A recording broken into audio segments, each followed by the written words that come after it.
The call came on a Tuesday morning at 7:43 a.m.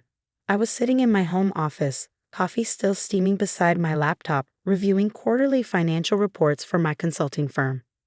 23 years in corporate finance had taught me to recognize bad news by the tone of the first syllable. Mr. Davidson, this is Jennifer from Fidelity Investments. We need to verify a recent withdrawal from your 401 account.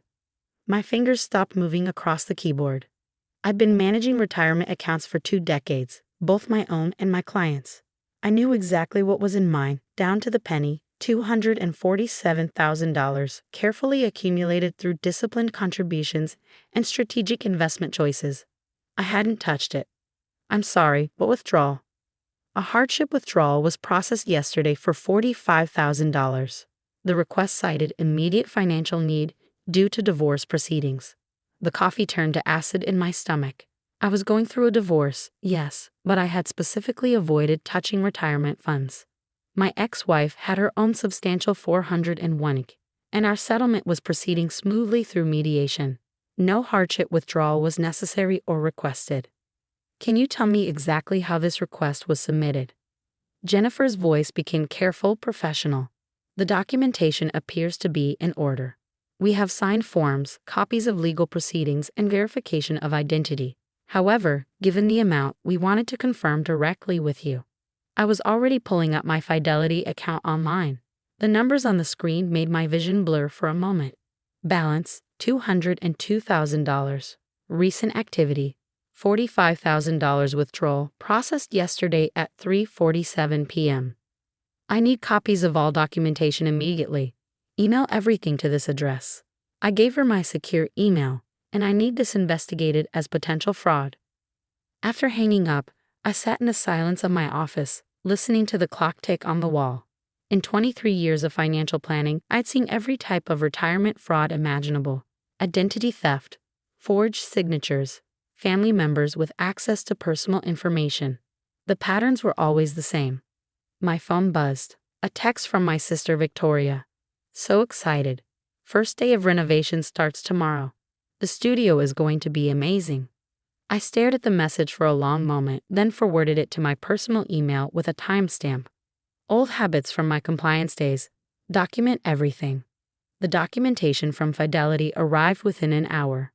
I opened each PDF with the methodical precision of someone who'd reviewed thousands of financial documents.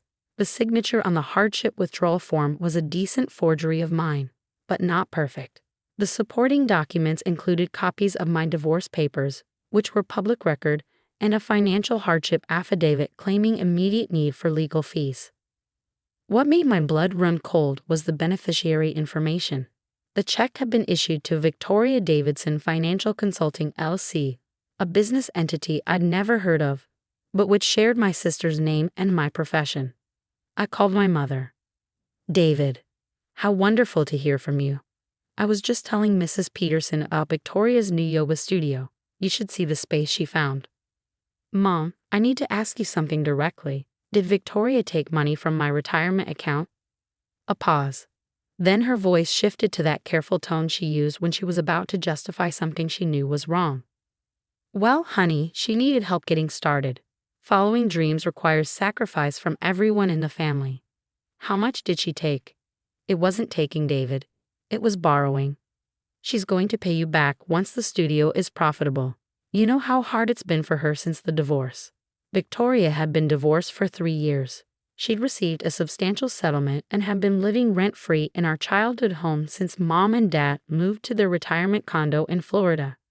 Her hard times consisted of not wanting to work while she found herself. She withdrew $45,000 from my 401 without my permission. That's theft, Mom. Don't be so dramatic. Family helps family. Besides, you have plenty of money. Victoria is finally pursuing her passion. I felt something cold settle in my chest. Something that had nothing to do with the money and everything to do with the casual dismissal. The assumption that my financial security was communal property. I understand, I said quietly. I knew you'd see reason. You're such a good brother. After hanging up, I sat back in my chair and looked out the window at the oak tree in my backyard. 23 years ago, I'd started my career as a junior compliance officer at a regional bank. I worked my way up through risk management, corporate investigations, and eventually into private consulting. I specialized in financial fraud detection and regulatory compliance. My clients paid me $300 an hour to catch people who did exactly what Victoria had just done. I opened a new file on my computer and labeled it Davidson Family Matter. Then I began documenting everything the way I taught Fortune 500 companies to protect themselves from internal theft. The first step was understanding the scope. I called Fidelity back and requested a complete audit trail of the withdrawal.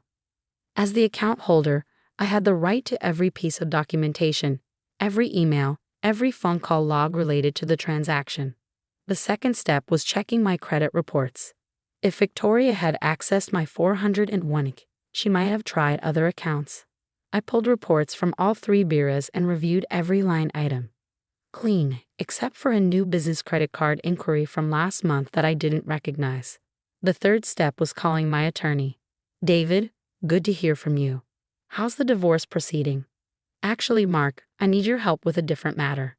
Someone used my identity to withdraw money from my retirement account. I explained the situation while Mark took notes. 20 years of working together had taught him to trust my instincts about financial irregularities. The good news is that 401k fraud is a federal crime.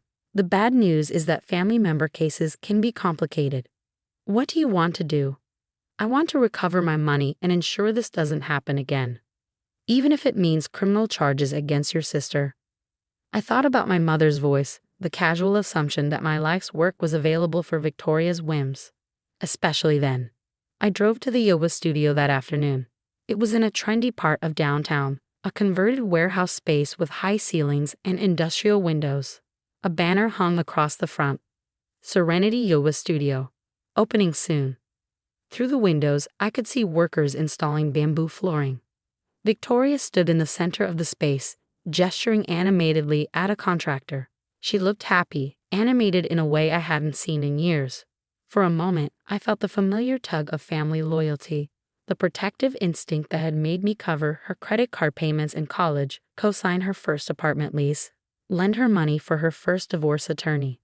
Then I remembered the forged signature on my retirement withdrawal form, and the feeling passed. I didn't go inside. Instead, I sat in my car and called the number on the construction company's truck. Yeah, Davidson Project.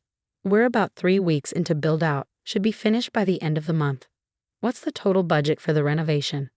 Lady paid us $45,000 upfront for materials and labor. High-end job, custom everything. I thanked him and hung up. $45,000, the exact amount of my retirement withdrawal. That evening my phone rang, Victoria probably ready to share her excitement about the studio. David, you should come see the space. It's going to be absolutely gorgeous. I'm thinking of having a family preview before the grand opening. Sounds like you've put a lot of money into it. Well, you know how it is. You have to invest in your dreams. I've been saving up for this for years. Where did the money come from, Victoria? A pause. What do you mean? I mean, where did you get $45,000 for the renovation? Her voice became defensive. I've been working saving up. Why? Really? Because I just found out that someone withdrew exactly that amount from my 401k yesterday. Silence. Then, David, I can explain. I'm listening. It was just a loan. Mom said you wouldn't mind. I'm going to pay you back as soon as the studio starts making money. You forged my signature on federal financial documents. I didn't forge anything. I used some old forms you'd left at Mom's house. From when you helped me with my business plan last year. I remembered those forms. I'd helped her draft paperwork for a consulting business that never materialized. She kept copies with my signature for reference. Victoria, what you did is a federal crime. Don't be so dramatic. It's family money. We help each other. It's my retirement money that I earned over 23 years. Her voice hardened. You're being selfish. You have plenty of money. This is my one chance to build something meaningful. By stealing from me. It's not stealing. It's borrowing. God, David, you sound just like Robert. Robert was her ex-husband, a cautious accountant who'd grown tired of funding her entrepreneurial ventures. I felt the conversation sliding into familiar territory, Victoria's needs versus everyone else's selfishness. her dreams versus other people's limitations. I understand your position, I said calmly. I knew you'd come around. You're the only one in this family who's ever really supported me. After hanging up, I spent the rest of the evening reviewing federal statutes related to retirement account fraud. The penalties were severe, up to 5 years in prison, substantial fines, and complete restitution. The IRS took these cases seriously because retirement fraud affected the integrity of the entire system. More importantly, the unauthorized withdrawal had triggered a mandatory audit of my account. Even if I wanted to let this slide, the investigation was already in motion. My phone buzzed with another text from Victoria. Thank you for being understanding. I love you. I didn't reply. The next morning, I called my employer's HR department. As a financial consultant, I was required to report any potential conflicts of interest or legal issues that might affect my work. A family member committing a federal crime definitely qualified. David, this is serious. You need to file a formal report with the compliance department.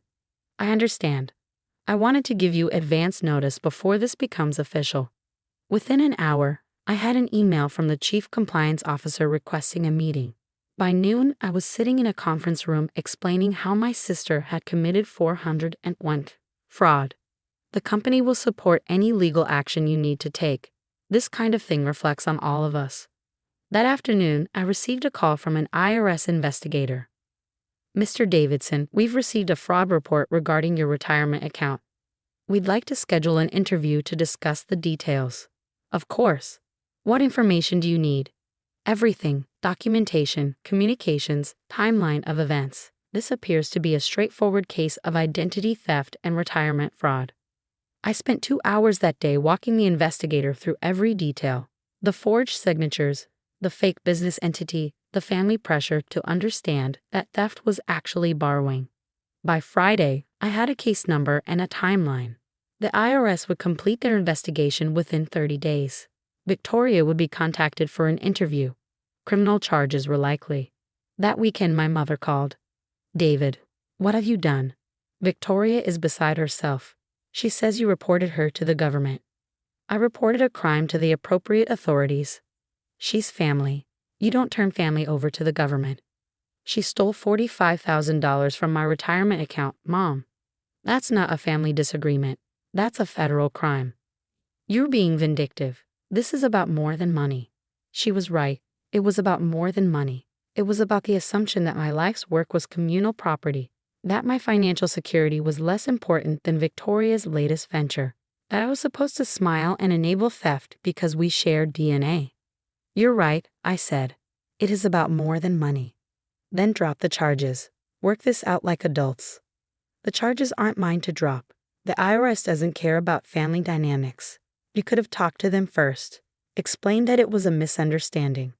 It wasn't a misunderstanding. It was identity theft and fraud. My mother's voice turned cold.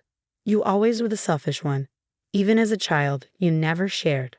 I thought about the years of loans to Victoria that were never repaid, the credit cards I co-signed, the business ventures I funded, the family dinners where my success was dismissed as luck, while Victoria's failures were treated as noble attempts.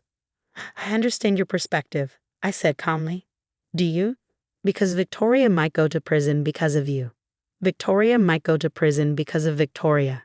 The following Monday, Victoria called. Her voice was different, smaller, scared. David, I just got a call from some IRS investigator. They want to meet with me. I'm not surprised. Can't you call them off? Tell them it was a misunderstanding. It wasn't a misunderstanding. You stole my money. I was going to pay you back. With what money? The yoga studio that's funded with my retirement account. Silence. Then, please, David. I'm scared. For a moment, I felt the old familiar pull. The protective older brother who'd always fix Victoria's problems. But then I thought about the casual dismissal, the assumption that I'd just absorbed this loss because we're family. You should be scared. What you did is serious. I could lose everything. You lost everything the moment you decided to steal from me. She started crying. I just wanted something of my own. Something that wasn't connected to Robert or Mom and Dad or anyone else. I thought you'd understand. I understand wanting independence. I don't understand theft. It wasn't theft. It was family. No, Victoria, family would have asked. Family would have respected my right to say no. What you did was calculate that it was easier to steal than to risk rejection. The line went quiet except for her crying. The investigator wants to know about my business accounts, my assets, everything. They're treating me like a criminal. You are a criminal. The words hung in the air between us. 20 years of enabling, of excusing, of treating Victoria's choices as everyone else's responsibility to fix, condensed into 4 words. I hate you, she whispered. I know. The investigation moved quickly.